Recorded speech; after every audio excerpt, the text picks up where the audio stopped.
Hey guys, it is the Raw wrap up of Mike Sorg at Sorgatron on the Twitter for WrestlingMayhemShow.com. Just minutes after Raw has gone off air, we are going to talk and dissect and just give our generally good feelings or bad feelings and all that kind of such stuff about WWE's Monday Night Raw. Like I said, I'm at Sorgatron here in Pittsburgh, PA, in the Mayhem Studios, and with me is Mad Mike from Poughkeepsie, New York. Hi, Sorg. How you doing tonight? Doing all right. Actually, a pretty good Raw, and I called it at the beginning of the night. We'll get to that in a moment. Please check out our friends, SliceOnBroadway.com. You can support us at Patreon.com/Wrestling Mayhem Show or ProWrestlingTees.com/WMS. And also, shout outs to our friends, BasicSickness.com, BoldPittsburgh.com. Just friends of the show that support us. Want to make sure we're supporting them back, and we hope that you do too. So let's get right into this, Mr. Mad Michael. Like I said, at the beginning of the night, I called my shot and I said this will be one of the best Raws on the books. Now, did I think we go full on? Yes, this is the best Raw on the books. No, but I thought we had a pretty damn good night. Yeah, I'd say 3/4 of the show was pretty good. The beginning and the end were kind of. But well, even the beginning I thought was at least somewhat entertaining. Yeah, I mean it was funny, but we had like long. It was very much okay. For every introduction to Raw is long, and it's telling the entire story. In case you're the first, because it's a problem. WWE Raw is always booked, like a good Marvel comic, where they pretend that this may be your first episode of Raw, and then we got to tell you what's going on. Unfortunately, there's a lot of people that it's not their first time, and I think it wears a little bit thin. And so they had this kind of Price is Right fun prize. They showed off Apple Watches and whatever car that was. What was it, a Chrysler or something? Interesting rock beater. Really interesting product placement, I'd say. They're going into it, which seemed kind of obvious. I can't say that WWE is not getting paid for any of that. So, and from there we had damn good matches. Alicia Fox Page was really decent, and just John Cena Cesaro just like blew the roof off of things. Not only that, the 8-man tag, holy shit. That was really, really good with New Day and Bo versus the Lucha Dragons and the Primetime Players. A lot of hard hitting in that. Right. Usually get a match like that with that many people and they don't give it any time. And everybody, I thought, got a very suitable amount of time to kind of explore what's going on with everybody and kind of give a reason for any of that.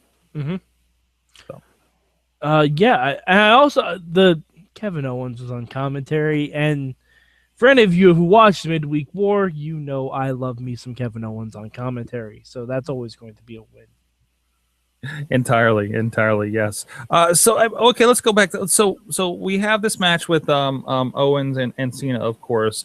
I'm sorry, Cesaro and Cena with Owens on commentary. How is Cesaro not a main event star after a match like that?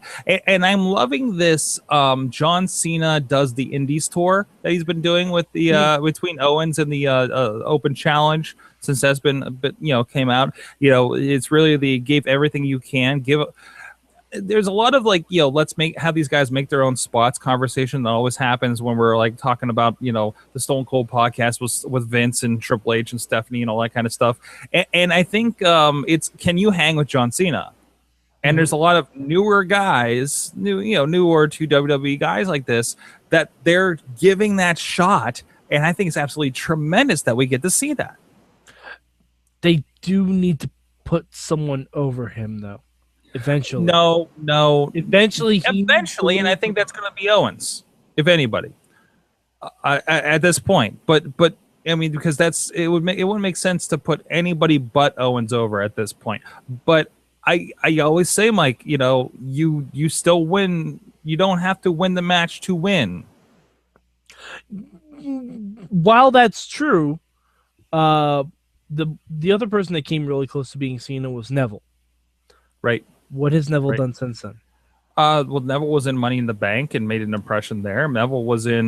He was in another significant match. He did King of the Ring. That's a significant spot there. So nothing. Not nothing. I mean, as far as the plan makers go at WWE in this world that the writers of WWE live in, I think they gave him a punch. I think they gave him a bunch. He's got this comic book thing going on. He's becoming a character. He's featured in all these matches. He's an entertaining part of the show. Honestly, a part of the show that no matter who he's against, except I'm a little weary on him and Sheamus right now, is genuinely entertaining and has a gee whiz factor. And thankfully, we don't have Saturday Morning Slam, or else they would have just relegated him to that and not give him a chance, probably. Yeah, I mean, as much as I love the Cena matches, I still feel like the reason we talked about Kevin Owens right away was because he beat John Cena.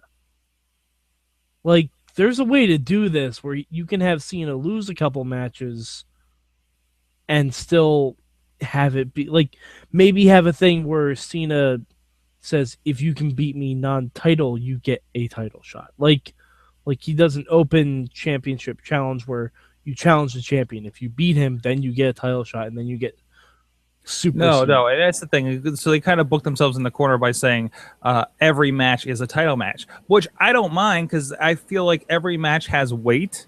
Every match could possibly this could happen, and comes close. Like I think Cesaro and Neville got the kind of interruption spot so far. I think both of them by Owens, if I recall, or maybe Rusev. Rusev might have been the first one. Rusev botched one of them. Which is a really good. I think it's because in the long run, you're building towards wherever that pay-per-view feud is, but you're having a really good match in the meantime, and then you're walking that line of Cesaro really could have pinned him tonight. You have a moment to escape that. I know booking 101 and what's going to happen here going into the pay-per-view. That's the challenge, and you and I, as longtime wrestling fans, see the writing on the walls and where this is going to go. But for that moment, they make you believe Cesaro could do this. Maybe they just decided to go this other direction. How many times in the hangout were you guys saying, well, maybe they'll let Cesaro have this, or maybe they'll turn this into a three-way, and then he doesn't even have to pin Cena. So we're reasoning things and we're booking things in our own head. But that's because of how the finish went down. Mm-hmm. Cesaro, no. You guys were already talking about that before the finish. Yes, because we knew he wasn't going to beat Cena. At least I did. I knew he wasn't going to beat Cena.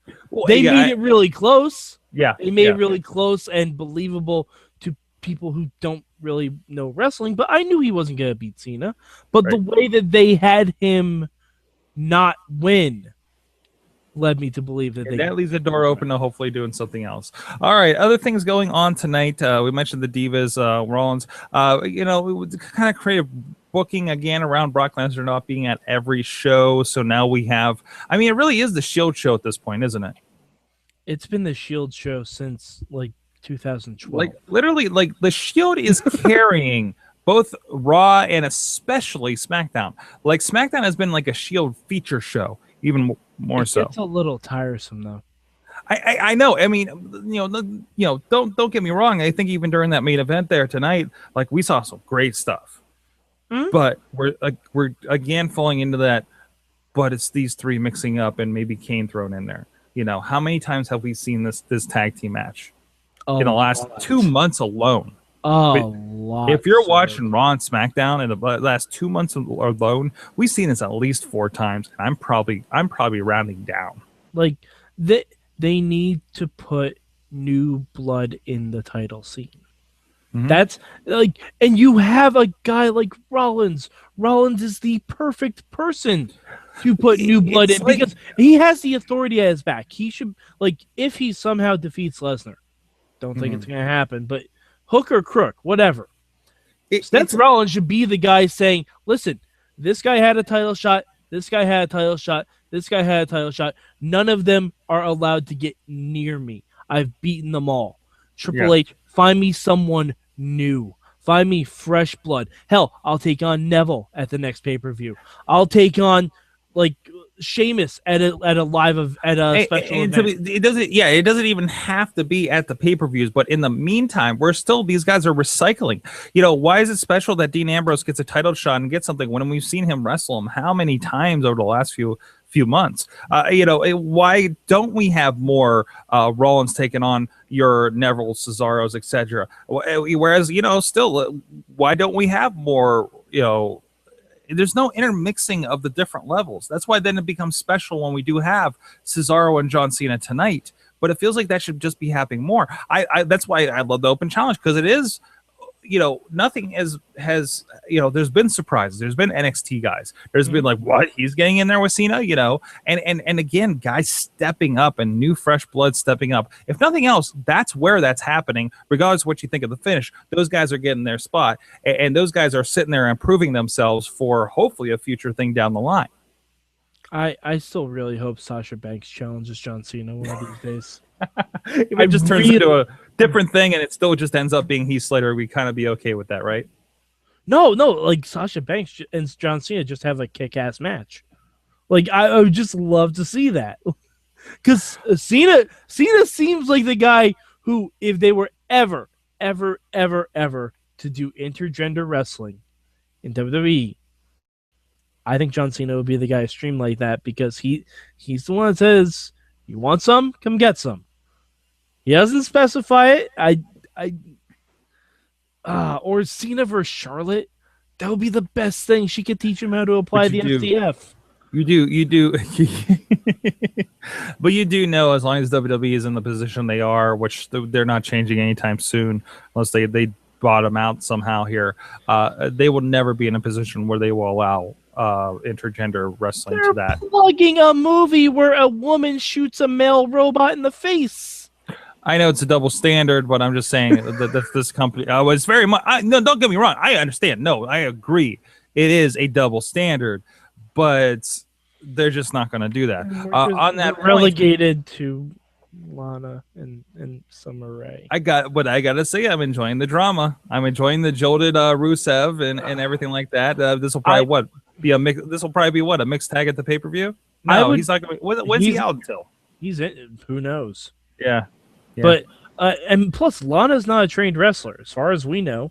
No, I thought she was training with NXT before she got called up for Lana. I don't believe so. Let's check in with that. I don't think so. I think she was just an actress that they just pulled in. We'll have to look into that. Maybe she could have. She might be training this entire time. Though. She might be, yeah. But like, I would appreciate this a lot more if Ziggler and Lana had any chemistry at all. But she's such a hard character. But she's such a hard character to have chemistry with, that I think that she doesn't. That she is the stiff Russian is part of the one appeal and kind of joke of it, that she's with like crazy, expressionary Dolph Ziggler, fun Dolph Ziggler. You know what I mean? But they had the perfect opportunity to essentially reboot Lana tonight, because she came out and said, Rusev taught me how to dress, Rusev told me how to talk, and then she could have spoken her normal voice. She could have made Rusev out to be the hugest jerk in the world by saying, Rusev made me pretend to be Russian. I thought that's where we're going. I honestly thought that's where we're going. It would be so perfect. Like, I mean, Kofi used to talk with a Jamaican accent. Come on, we lost that shit. Just a little bit of background on the wrestling side. All it really says about her wrestling, according to the Wikipedia, the internet's brain, she was signed in June 2013 under a developmental deal with NXT, but she debuted on October 23rd. So, I mean, I don't think. Yeah, and there's no mention about her actual training or anything like that. But again, she might have been training in this entire time, or maybe it's one of those things like, certain people have been on Total Divas where they kind of bump them up for one position, like dancing for a Funkadactyl, and maybe they'll kind of complete the training like later. I mean, if nothing else, she's a personality, and that's okay. But fortunately or unfortunately, I think regardless of her level, I think they would do a mixed tag with her, or at least catfight kind of thing. I just kind of wonder, what do they do here in the meantime without Rusev actually being able to wrestle? So But in the meantime, I think it's fairly entertaining. I think it was one of the better things tonight. It was all right. I mean, Summer Rae, I love Summer Rae, but not the best actor on the show. Not Yet not she's the greatest. one of the four of them that had been in a movie. Wait, no. She was two of them that had been in a movie. Okay. Yeah. All right. Sure. But I mean, I don't know. Just because you're in a movie doesn't mean you're a good actor, Sorg. No, absolutely not. Anyways, on that point, anything else from tonight? What happened to Sheamus, man? What do you mean? There was a pretty good. There was an interesting tweet. Who was it? I'm so sorry. But there was something like, Sheamus is having a bad match again tonight with Neville. And it was, I thought, kind of questionable. Like something weird was happening in that match. Not to mention, I think both of them got their bells rung a couple of times, maybe perceptively, from as much as I was paying attention. Neville, definitely. But like, I used to love just Sheamus being out there being a badass, and I don't know what is so flat with him lately. Is he just falling under the Randy Orton spell? I think he's tired from filming Turtles too. Well, No, I'm being dead serious about that. Not everyone can John Cena this thing where you burn the candle at both ends. No, certainly not everyone can do that. Certainly not. And you don't say no. And unfortunately, that turns into, like, I feel like that turns into, like Miz talked about on the podcast. He couldn't wait. He was so happy when he got hurt because that means he could come back and repackage. Yeah, like Sheamus should almost take this time off, especially with the briefcase, because he looks super awkward carrying that briefcase down to the ring. And, like, he's going to be in a big franchise. Like, he should take the time, make that as good as it can so he gets some good press. It opens up some more opportunities for him. And Lord knowing Michael Bay, there will be a third Turtles movie, so Sheamus will probably be in that too, because I'm guessing they're not going to have the death of Rocksteady. You never know with these movies, to be quite honest. That's true. So, I mean, they're killing off Transformers left and right and re-resurrecting them, so that doesn't even matter. Mm-hmm. Anyways, on that point, let us know what you thought of Raw. Mad Mike is at MadMike4883. I'm at Sorgatron on the Twitters. And please subscribe to us on the YouTubes, and also look for the WWE Raw wrap-up on Spreaker, iTunes, and Stitcher, so you can catch this every week. And check out everything that we're doing at WrestlingMayhemShow.com, and links for subscribing to all of those shows as well. We had a great interview last week with Mary Elizabeth Monroe, a great female wrestler who's been up here in the area in the Western PA for VOW. She'll be around, including the upcoming Gathering of the Juggalos of all things on the ladies' night there. Just looking at the schedule for that myself. And we talked about Jimmy Wang Yang's Redneck Party Bunch. It's real. It's damn real. We even got him tweeting us a little bit this week talking about that. So until next time, for Mad Mike, this is Sorg. This is the wrap-up. We'll see you. Oh, hey, this is where I hit stop. Yeah, you got to hit the button. This isn't the other thing. We don't post that at this Hit the button.